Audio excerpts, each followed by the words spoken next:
A new surface clip, like, 20 years of 9/11 research, and I've never seen this clip, but this is amazing. An Israeli interviewed on 9/11. You can just tell, this is 9/11, everybody's in the streets. The Israeli, look at her facial expressions talking about this terrorist attack. She can't even hold back the smiles. We're going to play what she says in a second, but just look at the facial expression. She can't even control her micro expressions. The Israeli in New York on 9/11. She says the same thing that the dancing Israelis say, like, now you understand why they supposedly were high-fiving and dancing and celebrating, was because, now the Americans will know what we put up with the terrorist Muslims. With the kind of people that we're dealing with. Well, it's a big catastrophe, and I'm Israeli, and I hope that now people understand what we have to deal with, the kind of people that we're dealing with on a day-to-day basis. It's just a catastrophe. Look at this one. It's a big catastrophe. She's literally like can't hold back her smile as she says it's a big catastrophe.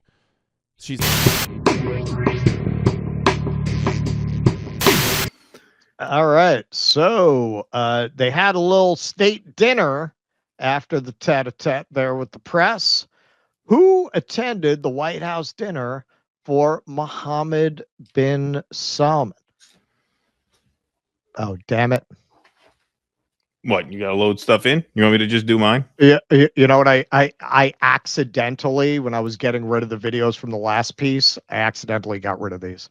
So yeah, do yours because I got to load those back in. All right, I'll do mine. Or we could jump to Jen Zios, which I do have in. Doesn't matter to me. Happy to do either one. Here. Up to you. Yeah, I'll do mine. I'll do mine now. All right, so let's just take that off the screen. All right, so we'll reset here.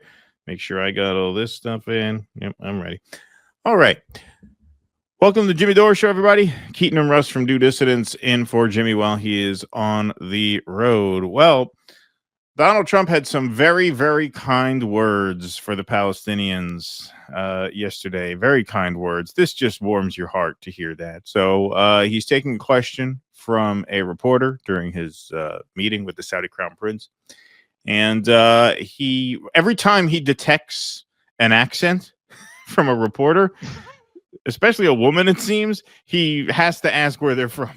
He's just this weird personality quirk where when he hears an accent, he's like, it's an interesting accent. Where are you from? What was the guy? What was the didn't he ask somebody that? He asked, where'd you learn to speak English to the Liberian president? Yes. The Liberian president says Liberia. We speak English. We speak English there. Yeah. So here he is asking a reporter where they're from, and they tell him they're Palestinian. Will you visit Damascus? Are you from Syria? No, but Where are you from? I'm from Palestine. Oh, you're making a lot of progress, huh? They like me. Palestinians like me. The Palestinians They are doing love very you. well, actually. I think we're working very closely with a lot of people that make everybody happy, including Israel. You know, you look kind of fat for a Palestinian. I hear they're kind of hungry over there. Am I right? It's a funny joke. Am I right? Oh, that's a great thing to say. One more time. Syria. And will you visit Damascus? Are you from Syria? No, but Where are you from? I'm from Palestine. Oh, you're making a lot of progress, huh? Very good. Well, they like me. The Palestinians like me. The Palestinians are doing very well, actually. I think we're working very closely with a lot they're of doing people very that well. make everybody happy, including Israel, the Palestinians, and everybody. That's very interesting. No, they love me and the Israel. Everybody loves each other over there. That whole area there. It's just a big love fest going on. And yeah, those Palestinians doing very well. Here's new drone footage from just a couple of weeks ago. I hear they're calling it genocide Woodstock over there. Yeah, exactly. Here is Gaza City just a couple of weeks ago. They're doing great.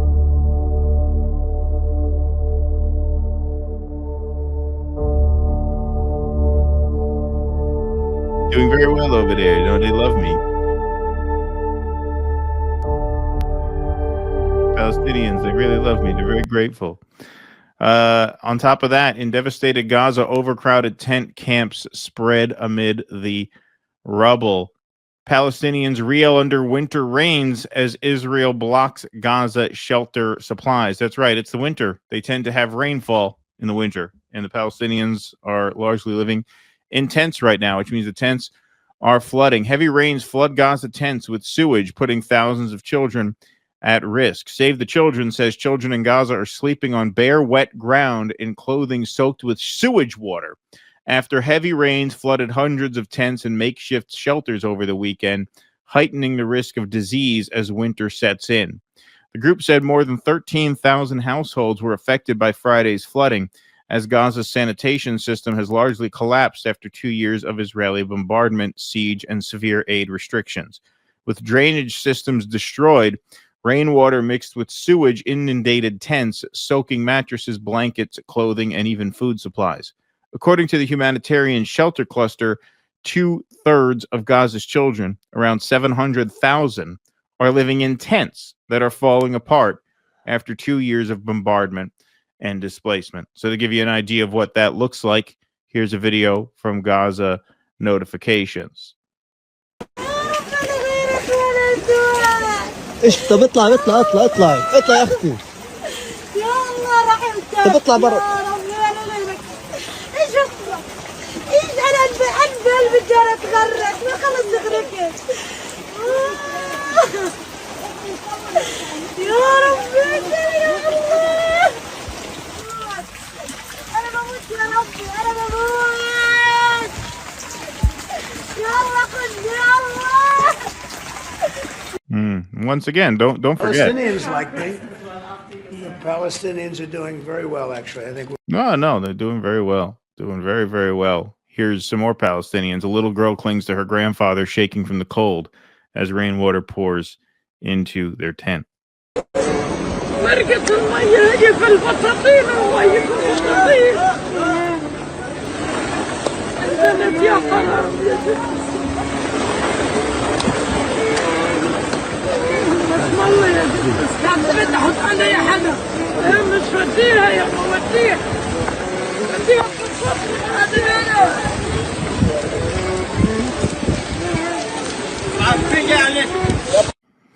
Yep.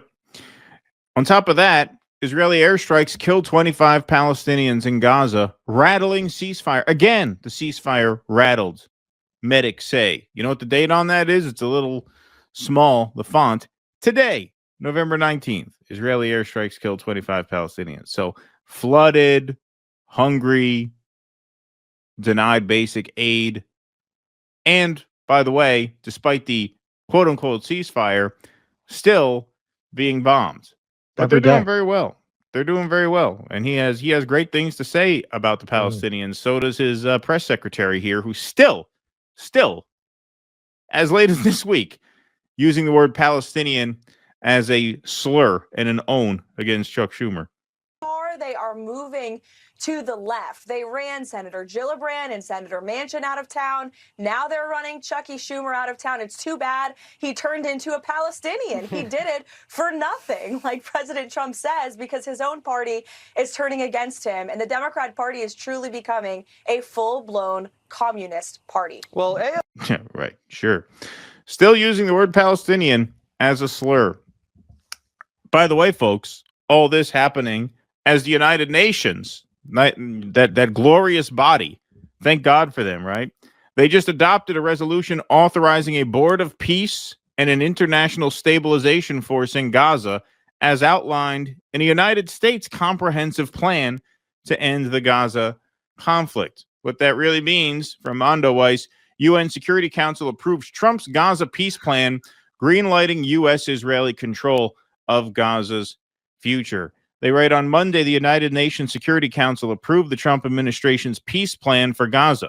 The resolution calls for the establishment of an international stabilization force to demilitarize and govern Gaza while Israel withdraws from the area.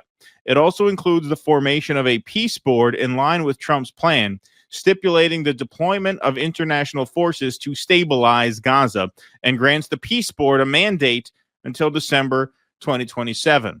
According to a U.S. official quoted by Axios, the stabilization forces would have an executive role, not a mere peacekeeping one, which means they would have the authority to disarm Palestinian factions and oversee security matters in the Strip. This aligns with Israeli demands that the deployment of international forces should be under Chapter 7 of the UN Charter, which not only grants them executive powers, but also facilitates the formation of these forces without approval from all parties.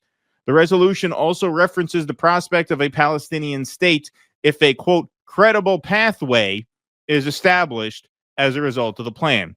Who decides what's credible and not credible? You guessed it, the Americans and the Israelis. The vote is facing strong backlash from Palestine advocates across social media. The UN Security Council has just adopted the horrific U.S. resolution with 13 yes votes and 2 abstentions, tweeted human rights lawyer Craig Mokiber. Not a single family of the council had the courage, principle, or respect for international law to vote against this U.S.-Israel colonial outrage. Prior to the vote, Hamas released a statement on Telegram rejecting the presence of an international force in Gaza. Assigning the international force with tasks and roles inside the Gaza Strip, including disarming the resistance, strips it of its neutrality and turns it into a party to the conflict in favor of the Israeli occupation, it read. Any international force, if established, must be deployed only at the borders to separate forces, monitor the ceasefire, and must be fully under UN supervision. Other Palestinian political factions collectively rejected the resolution. In a joint statement on Sunday preceding the vote, the factions called the U.S. resolution a new attempt to impose another form of occupation on our land and our people. The statement added that any foreign intervention in Gaza is a violation of our national sovereignty and a continuation of our people's suffering, and the only way to achieve stability is by ending the occupation, lifting the siege, and the respect of our people's rights and inalienable rights. Medea Benjamin puts it well. The UN is a miserable joke. The nation that provided the bombs for Israel's genocide, the U.S., is now in charge of the Gaza peace plan with a global stamp of approval.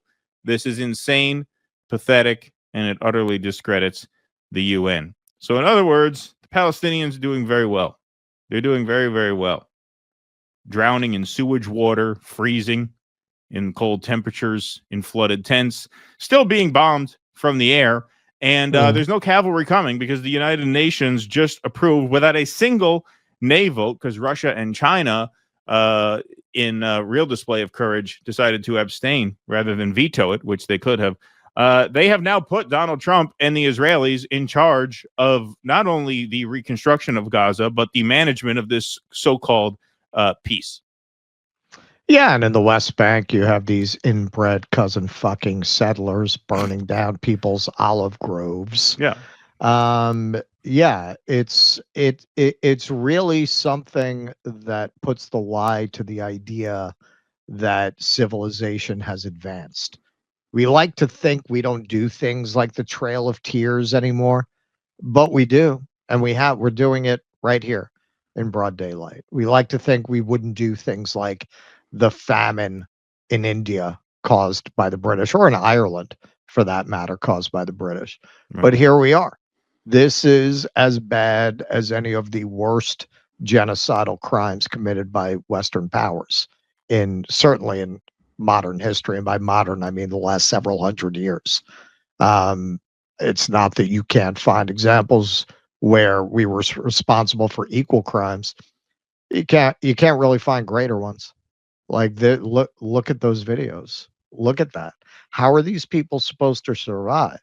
You just had these planes land in South Africa that are being flown out of Palestine by a very cryptic organization that actually only takes cryptocurrency as payment, so that there's no way to trace its funding. And they're working with the Israeli Defense Department. They're not doing this to get around the Israeli Defense Department. That's part of the ethnic cleansing. Look at that. Part of this peace plan is that they are specifically not going to rebuild within that area. Within the red zone. Yeah. How long can people live like that? and you have this organization taking Palestinians out. Look, as much pride as you might have, as much of a desire to maintain your cultural legacy and your right to that land as you might want, what are you going to do when you have your little granddaughter there who's going to die if you don't get her out, and they offer you can get out? We'll get you out. We'll take you to another country. The plan is ethnic cleansing to keep it so intolerable that just for the sake of people's families, man, they're going to leave if you give them the option eventually. Yeah. Yeah. So because I don't have that in the graphic, but since you mentioned it, they partitioned Gaza essentially into a red zone and a green zone. So the red zone, most of the red zone, it's kind of a U shape with the obviously the sea on the western side, but the bulk of the land in western Gaza, which is where the most heavily populated areas are the red zone, which is not going to be rebuilt until, of course, they're done rebuilding the green zone, which is the Israeli occupied zone. And that is where this governing force is going to be the executive body. And so, yeah, it's pretty obvious what their goals are. In that, nothing is going to get better for the vast majority of Palestinians in Gaza unless it happens on the Americans and the Israelis' terms, which at best is a concentration camp. That's what they're talking about. But moving some people from the red zone into the green zone with the hopes that more people will want to move out in order to purge Gaza, which was the plan all along. And eventually, yes, ship people out. Right. And you look at what they're doing in the West Bank, where they're destroying these olive groves that have been there for generations, so that these people have no way to make a living, just constantly brutalizing them, making it impossible for them to live there. This is the Greater Israel Project, man. They're trying to clear Palestinians out of that entire territory. Yep. Okay. Do we have any chats here, or was I don't see any. I don't see any new ones. All right. So why don't we go right on along to your so what are we doing? We're doing the Saudi piece, the second Saudi piece, right? The second Saudi piece, yes.